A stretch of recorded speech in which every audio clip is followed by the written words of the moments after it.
The Vaca Union fire in the Picayune Strand continues to burn this morning. At the last update from firefighters, it's more than 10,000 acres and only 50% contained.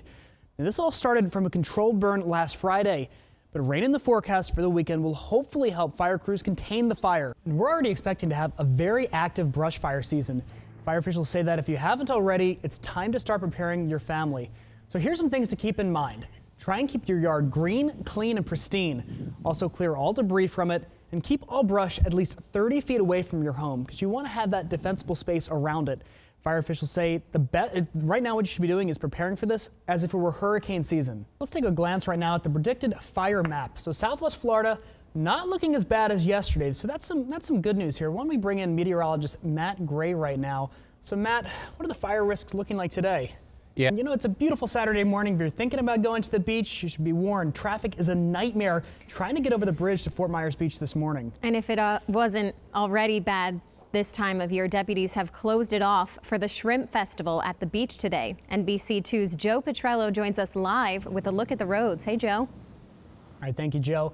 Collier County deputies are warning drone operators not to fly them near the brush fires.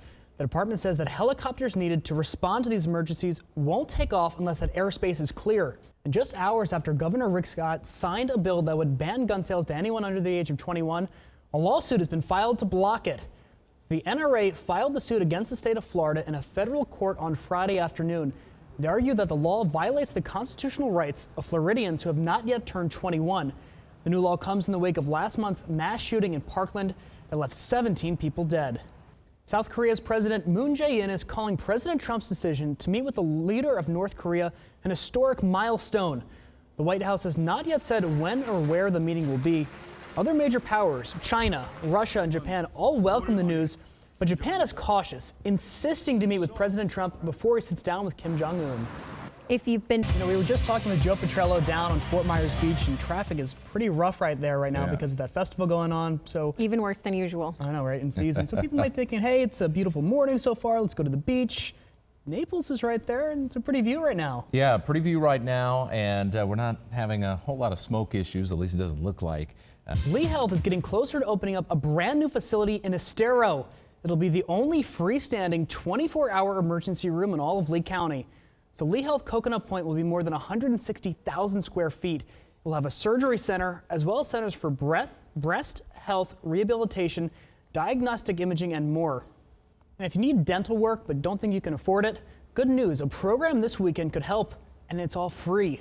So the Ministry of Mercy is holding it for those who are in desperate need of dental health. The services will be offered at the Lee Civic Center in Fort Myers.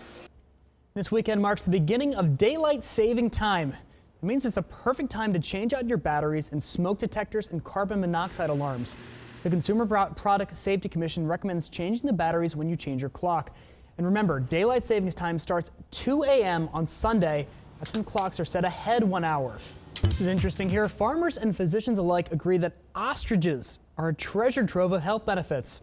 An Egyptian farmer who breeds ostriches says that everything from the bird's feathers to the meat, even the fat, is useful. Ostrich oils are said to contain omega-3 as well as 9 fatty acids known to have therapeutic benefits for the heart, hair, skin, and nails. It can be also used to soothe aches and pain in the neck or muscles as well as easing joint pain. What do you think, Bretta? You want interesting. Some ostrich oil? I don't know. Maybe I need to do a little more research. Maybe a Christmas gift. How's that? Oh, okay. Do you think you could stay unplugged from your phone and other electronics for 24 hours? Unplugging from our mobile device technology is a challenge for many, maybe even most of us. But there's an effort going on today that actually started last night to try and get people to unplug for 24 hours. So many are addicted to our devices. Even companies like Apple are being pressured to make phones less addictive. For a full day, 24 hours, the group has launched the National Day of Unplugging. 60,000 people have pledged to turn everything off the entire day. New information about a burglary and car theft spanning from Cape Coral to North Fort Myers. Lee County deputies have arrested Sebastian Williams and Anthony Edwards after a North Fort Myers man returned home to find the pair sleeping inside his house. The homeowner immediately called 911. When deputies arrived, the pair attempted to flee in a stolen Cadillac that they tried to conceal within the homeowner's garage. LCSO says that Williams and Edwards have been committing vehicle burglaries Wednesday night in the Moody River community. Deputies say the pair stole a vehicle from Cape Coral to get into that community. They've been charged with multiple counts of grand theft auto, burglary, possession of marijuana, among others. From your Cape Coral News team, a former Cape Coral pastor is being accused of stealing money from not one, but 2 churches. Jeff Countryman was the pastor at Cape Coral Christian Fellowship. More recently, he was a pastor in Clearwater. He's accused of stealing up to $15,000 there. Now, church leaders say they won't be pressing charges because he actually repaid that money. But now the Cape Coral Police Department is looking into the theft. Church is the place where you're supposed to. And as 6 months comes and goes since Irma, one family who lost their entire business is about to start fresh. After 28 years, the Miller family, the owners of the Oyster House in Everglades City, had to close its doors because of the damage there. The family said that they weren't sure what they were going to do next, but then Stonewood Grill closed in North Naples, and the Miller family is going to be opening up a brand new restaurant there. Just never quit. Keep going no matter what happens. The Florida legislators are rushing to finish work during this legislative session. So the official session ended on Friday, but the House formally voted to extend the session until midnight on Sunday.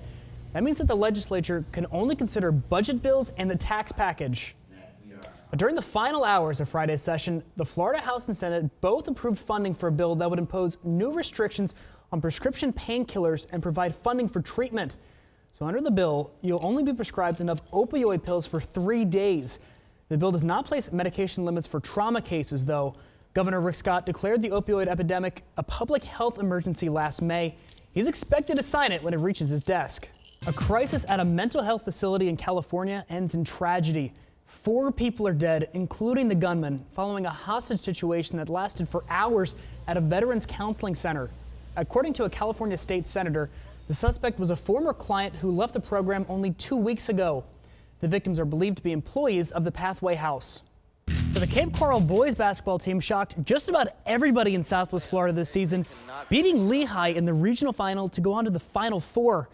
But the state semifinals game in Lakeland, the Seahawks were simply outmatched by the Doral Academy. The Firebirds defeated Cape Coral 52-28. And that wraps up Southwest Florida's high school basketball season. Both the Canterbury boys and Fort Myers girls advanced from the state semifinals to the finals, and the Fort Myers girls won their 3rd consecutive state title. Congrats. A coffee shop in Oakland, California is enforcing a policy rooted in the area's tumultuous relationship with the police.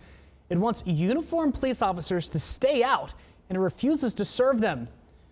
Quote, "We have a policy of asking police to leave for the physical and emotional safety of our customers and ourselves." That's what an Oakland police officer was told back in February after entering the Hasta Muerte coffee shop.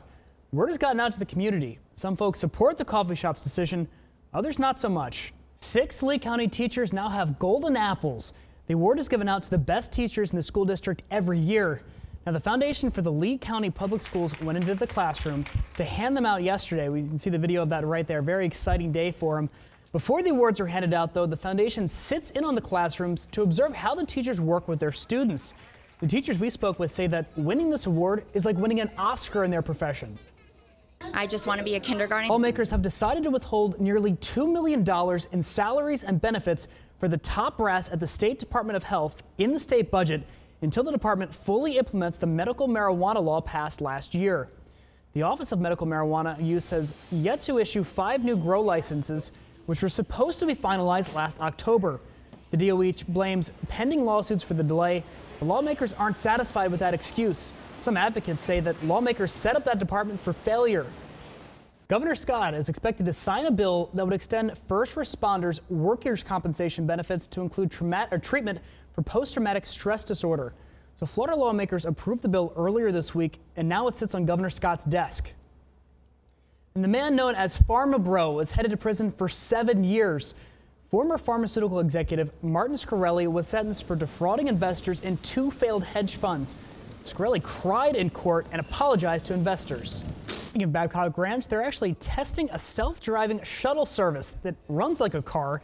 It has 8 sensors, uses GPS to get around, and has an emergency stop button.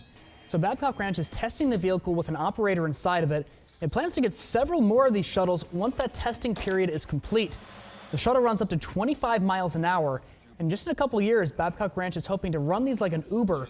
They want to have an app where the vehicle will pick you up and bring you to any destination in town. But it actually is baseball season. I went to a game last weekend. It was a lot of fun. I'm sure a lot of people probably want to try and get out there today. And everyone can see their teams down here. Yeah, and we've had really just perfect weather the whole time. You know, baseball's so weather dependent with the rain delays and things.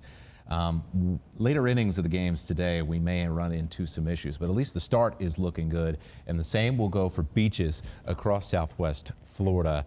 Or maybe the water park is more your speed. Good news then, Sunsplash opens back up today. So from 10 to 5, you can hit the slides for another season at the Sunsplash Family Water Park in Cape Coral. Now the park is only open on the weekends beginning today, but it will be open during the week that Lee County schools are off for spring break. For more on the park schedule, go to our website, NBC2.com. If you need some blues in your life, head down to Bonita for the 12th annual Bonita Blues Festival.